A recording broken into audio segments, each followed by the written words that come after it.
Everybody, Dave Raw, D-Dog for Dynamic Rainmakers, courier services galore. Thursday night, because tomorrow I do not do courier runs because my Jeep is in the shop yet again. I'll be taking it in for the brakes, and it's nice to be able to stop occasionally when you're going. So that's what I'll be doing. So a little bit of a short week for me on the courier stuff. Been averaging this week 13 runs.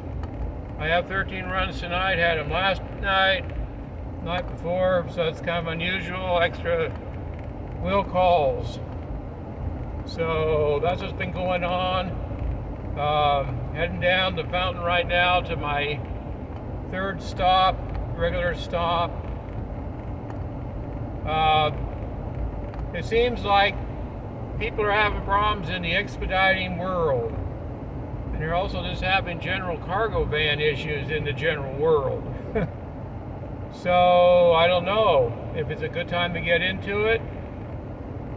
It seems like the courier stuff is still going pretty good. That's what I'm doing right now, and I've seen some other openings for it in different locations and different sources. So if you want to do this type of work, that's great.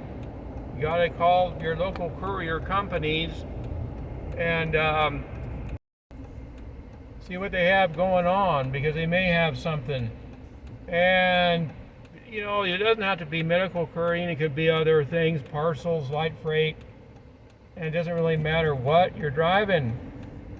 Right now I'm driving a 2011 Jeep Wrangler. It's a 4-door hardtop.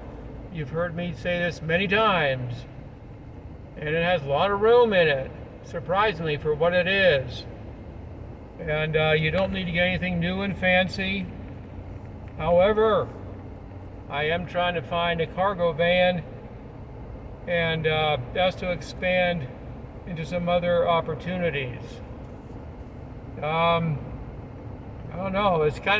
I'm kind of wondering what's going on, because some people are doing really good, others are not doing good at all. Some people seem to be getting caught in these really weird rates that are very low. And it seems like there's other people that are getting into stuff outside of anything to do with transportation, or they're doing the transportation stuff on the side. Now, I do it on the side too, because I do this after my 9 to 5. So that's a little different, but I would really like to get something that's more stable and a little bit more a stabilized income, basically. The main thing that's really a problem, you know, it's that health insurances for you, and you know, this is one of the things that's keeping me in this 9 to 5 right now, is health insurance, dental and vision and stuff. They matter. You need this stuff. So that's the only deterrent I'm having right now. I'm starting to find that there are some alternatives out there that might work. And if that's the case, I don't know if I'm going to stay with my 9 to 5. A lot of people are starting to leave the type of stuff I'm doing as well as in my 9 to 5, because we have this thing they call the Great Resignation. I think it's really just the fact that people are getting tired of being mistreated in their jobs.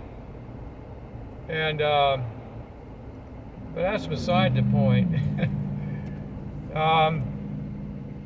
So the main thing I'm looking at right now is to keep the medical courier, veterinarian courier stuff going, add some other stuff into it, possibly with a second driver, like I said in my last video.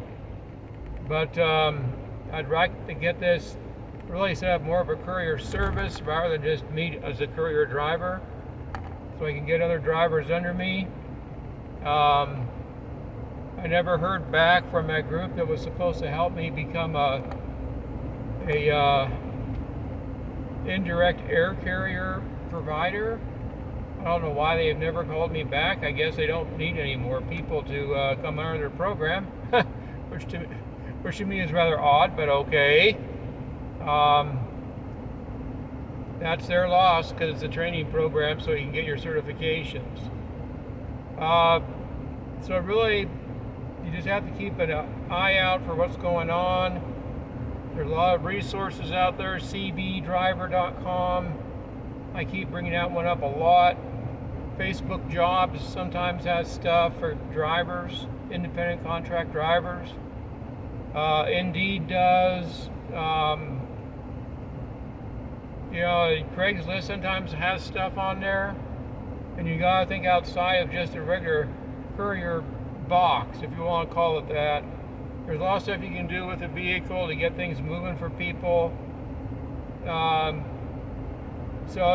there's a lot of options out there, guys. Don't get so closed-minded you don't see other opportunities. I'm checking into some other things that, like I said before, I'll let people know once they seem to be stable to get into. They may or may not be. And you have to be creative. You have to try to figure out how things are moved from place to place. I saw something that made me think of checking with a group because it said return to distribution center on it. But I've never actually seen where the distribution center is and what they use to move the stuff. If it's box trucks or cargo vans, if it's small things, I guess it could be even like what I'm doing right now. There's some people in the back area of their facilities I work with, and I'm trying to figure out how they get their supplies in, because I don't think they come in through the same channel that the rest of the stuff does. So I'll probably ask. That's all you can do is ask. How do you get your stuff? Who brings your stuff? Things like that. Because there's some odd opportunities in there that, like I said, you have to think outside the box. And there's really some interesting stuff, but you just got to figure it out. And don't be shy to ask either, because there's a lot of people that are willing to talk about what they're doing, and you can always listen to that and then say, well, hey, I have a way for you to do X, Y, and Z if you need to move this stuff, and get things going that way. People are really saying, well, how do you get, these things? How do you get on load boards? And how do you do this? And how do you do that? And, this type of stuff that I'm doing right now is not really load board based. It's a route that I drive every night. It's fixed. I get a little planner type thing on my phone that I just click off where I'm going, and that's it. It's basically the same thing every night. Maybe a couple of specialized drops, pickups and stuff. But really, that's how a lot of the courier stuff will go if you do route work. And you can do will call work where they just have you going all over the place, and they'll start you out in a reasonable area, and if they have a wide range of places they move with, you can get stuff going up, stuff coming back, all over the place. That's what I was doing with my light freight courier stuff. You just got to contact these groups. Get out Google, see, check for courier groups near you, and take it from there, because there's a lot of stuff. Don't sell yourself short on possibilities. Like I said, you don't need a lot of vehicle. I'm using this Jeep. You can have a small cargo van. So it doesn't have to be anything special. It doesn't have to be new. Get used vehicles. Now, in 8 years we're going to be having this, zero carbon stuff going on. And I don't know what that's going to do to vehicle availabilities and fuel availabilities and charging availabilities and whatever they come up with in these upcoming years. We're basically, almost end of August. So this is almost the end of this year. So have one less year to get all this stuff in order. And I don't know what's going to happen. But you really got to plan for a lot of this stuff. I'm trying to plan. But it's a challenge. Okay, guys, I'll be talking to you next week. Hope you have a good rest of your week. And just keep rolling and keep those ideas open. Bye.